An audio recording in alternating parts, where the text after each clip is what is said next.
বার্ধক্য তাদেরকে জেঁকে বসেছে, কারণ বয়স হয়ে গেছে। এবং বিএনপির নেতৃস্থানীয় উঁচু পর্যায়ের অনেক নেতার বয়সই ৮০ কিংবা ৮০-র ঊর্ধ্বে। তারা ভালো করে হাঁটতে পারেন না, এবং ইনারা যখন কথা বলেন আমার খুব মায়া হয়। দেওয়া হয়েছে না যে হবে না, যে সে যা ইচ্ছে তাই করবে, এটা কিন্তু হওয়া ঠিক না, তাই না? আর বাঙালি জাতির ইতিহাস তো আমরাও জানি, মুক্তিযুদ্ধ কিন্তু আমিও দেখেছি, মনেও আছে। সুতরাং আমরা কিন্তু জানি কিভাবে জবাব দিতে হয়। তো সেই জন্য আমি বলছি যে হ্যাঁ, উনি জাপানে গিয়েছেন, আজকে ফিরেছেন। আমি শুনেছি যে $1.06 বিলিয়ন নিয়ে এসছেন, মানে পাবেন। এটা জাপান গভর্নমেন্ট এটা প্রতিশ্রুতি দিয়েছেন এই টাকাটা আমাদেরকে দিবেন।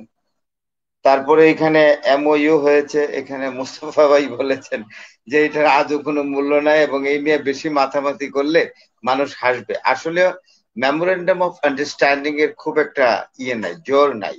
এটা কোনো অব্লিগেটরি বিষয় না।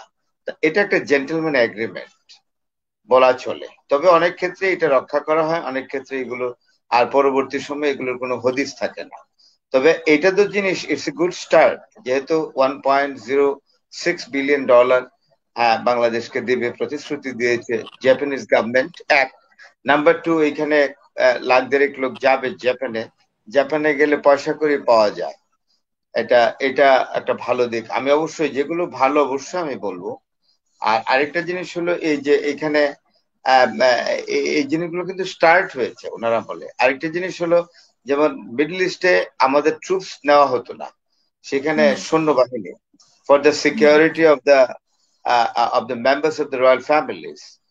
এটা পাকিস্তান একচেটিয়া এই বাজারটা ছিল, সেখানেও কিছু লোক ডক্টর ইউনূস ব্যবস্থা করেছেন আমাদের সৈন্যবাহিনী থেকে, তারা ওইখানে কাজ করছেন। এই দিকগুলো মোটামুটি পজিটিভ দিক তো আছেই। তারপরে সংস্কারের কথা বলা হয়েছে। এখন সংস্কার সম্পর্কিত বিষয়টা জানবেন সবচেয়ে ভালো এখানে মহসিন ভাই জানবেন, আমার শ্রদ্ধেয় শিক্ষক প্রফেসর ডক্টর কলিমুল্লাহ। তিনি খুব ভালো করে বলতে পারবেন। তবে আমি যতটুকু দেখেছি সংস্কার পরে বেশ কিছু জিনিস আছে যেগুলো ভালো হবে যদি ইমপ্লিমেন্ট করা যায়। এই দিকগুলো আছে। সময় খুব কম। এখানে একটা জিনিস সত্যি, আমি একটা জিনিস সাইকোলজিক্যালি বিচার করতে চাই। যেমন এটা বোধহয় আমার সঙ্গে সবাই একমত হবেন যে এখানে 16 থেকে 17 বছর যাবৎ বাংলাদেশের একটি বৃহত্তম রাজনৈতিক দল ক্ষমতার বাইরে ছিল, এবং সেই দলটির নাম হলো বাংলাদেশ জাতীয়তাবাদী দল, অর্থাৎ বিএনপি। তো এইখানে এই দলটি যেহেতু ছিল, তাদের মধ্যে তাদেরও অনেকটা ধৈর্য রাখা একেবারে অসম্ভব হয়ে গেছে। তাই তারা নির্বাচনের কথা বলছে। তারা যে নির্বাচনের কথা বলছে, এটাকে আমি অপরাধ মনে করি না। মানুষের জীবন ধৈর্যেরও তো একটা একটা বাঁধ থাকে। তাদেরও ধৈর্যের বাঁধটা ভেঙে গেছে এতদিন অপেক্ষা করার পর। আপনি ধরেন প্রায় 3 দশকের অধিক সময়ে তারা বাইরে আছে, এবং শুধু অপেক্ষা তাই করে না, আছে। তারা বিভিন্ন ধরনের সমস্যাও, জেল, তারপরে বিভিন্ন ধরনের শিকার হয়েছে, অত্যাচারের শিকার হয়েছে বিভিন্ন। এটা তো অস্বীকার করতেই হবে। আর একটি জিনিস কি সত্যি, আরেকটা আরেকটি সাইকোলজিক্যাল ব্যাপার আছে, সেটা হলো এই মানুষের জীবন তো আর অনন্তকাল, অনন্ত জীবন কেউ পায়নি। মানুষের জীবন হলো সসীম, অসীম জীবন না। সীমাবদ্ধ জীবনে কতদিন আর অপেক্ষা করবে? যেমন বিএনপির বর্ষীয়ান নেতারা যারা আছেন, ওনাদের অনেকেরই অনেক বয়স হয়ে গেছে, এবং তারা মিটিং এ আসেন, আমি দেখি টেলিভিশনে এবং ফেসবুকেও দেখি লাইভে, তারা যে আসেন অনেক বর্ষীয়ান এবং কম্পিত কণ্ঠে কথা বলেন, এবং অনেকে একেবারে মুভ করতে অসুবিধা হয়। বার্ধক্য তাদেরকে জেঁকে বসেছে, কারণ বয়স হয়ে গেছে। এবং বিএনপির নেতৃস্থানীয় উঁচু পর্যায়ের অনেক নেতার বয়সই ৮০ কিংবা ৮০-র ঊর্ধ্বে। তারা ভালো করে হাঁটতে পারেন না, এবং ইনারা যখন কথা বলেন আমার খুব মায়া হয়, খুবই কষ্টে। তো এরপরেও যদি ডিলে হয় নির্বাচন, তারাই তাদের মনকে কি করে বোঝাবে, তাই না? এই এখন একটা দিক। তরুণদের জন্য উনি তো বলেছেন, জাপানে যেটা বলেছেন, তরুণদের জন্য, তরুণরা একটু শক্ত হওয়ার জন্য তরুণদের দল। না, তরুণরা তরুণরা তো উনি করবেই। বুড়াদেরকে তরুণরা দেখবেন, মানে বাংলাদেশ স্বাধীন। বয়স্কদেরকে দেখবেন না এখানে তরুণদের। এখানে আমাদের অ্যাডভোকেট মহসিন রশিদ ভাই আছেন, আমাদের মোস্তফা সরোয়ার ভাই আছেন। ওনারা একদম মুক্তিযুদ্ধ দেখেছেন ভালো মতো, এবং ওনারা দেখেছেন তরুণদের একটা শক্তি তো আছেই। কিন্তু তারুণ্যের শক্তিটা যদি পজিটিভলি ইউজ না হয়, তাহলে কিন্তু এটা সমস্যা হয়।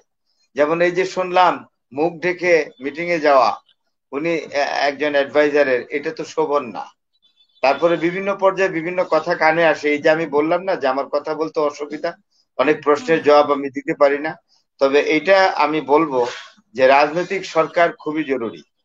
এটা যে যাই বলো, political government is necessary for getting the stability of the Republic. অন্যথায় আমরা সমস্যায় পড়বো, আরো সংকট ঘনীভূত হবে। আমি মনে করি খুবই ঘনীভূত হবে, অতটুক পর্যন্ত যাতে না যায়।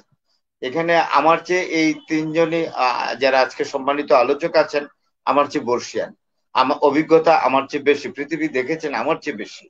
আমি যতটুকুন দেখেছি, আমি 60 ঊর্ধ্ব মানুষ এখন অ্যাকচুয়ালি, এই যে আমি যতটুকুন দেখেছি এতেই তো আমি ফেড আপ। এখন প্রশ্ন হলো কি, একটা জিনিসকে নিয়ন্ত্রণে রাখতে হবে রাষ্ট্রকে।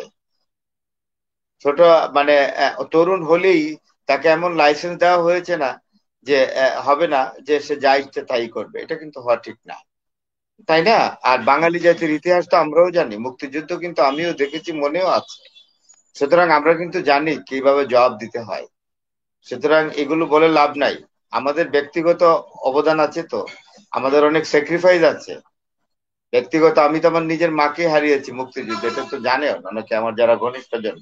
এগুলো বলতে চাই না, সেই জন্য আমরা কিছু চাইও না, কোনো সরকার থেকে কিছু চাইনি, আর ভবিষ্যতে চাওয়ার তো প্রশ্নই ওঠে না। কিন্তু দেশটাকে যখন দেখি এই অবস্থায় আছে, তখন আমাদের খারাপ লাগে, আমার খারাপ লাগে ব্যক্তিগতভাবে। আমি 33 বছর যাবৎ শিক্ষকতার সেবা দিয়ে এসেছি। আমার পরম শ্রদ্ধেয় শিক্ষক প্রফেসর ডক্টর নাজমুল হাসান কালিমুল্লাহ স্যারকে যদি রাত্র 3টার সময় ডাক দেন, চলে যান। কত বড় কমিটমেন্ট! আমি যদি, আমার দৃঢ় বিশ্বাস যে রাত 3টায় যদি স্যারকে ফোন করে বলি স্যার আমি বিপদগ্রস্ত, স্যার বিন্দু মাত্র দেরি করবেন না। আমাদের একটা কমিটমেন্ট আছে, আমরা এই কমিটমেন্ট নিয়ে রিপাবলিকের সার্ভিস দিই। তারপরে যদি এই সমস্যাগুলো হয়, তাহলে আমরা ব্যথিত বোধ করি, কষ্ট পাই।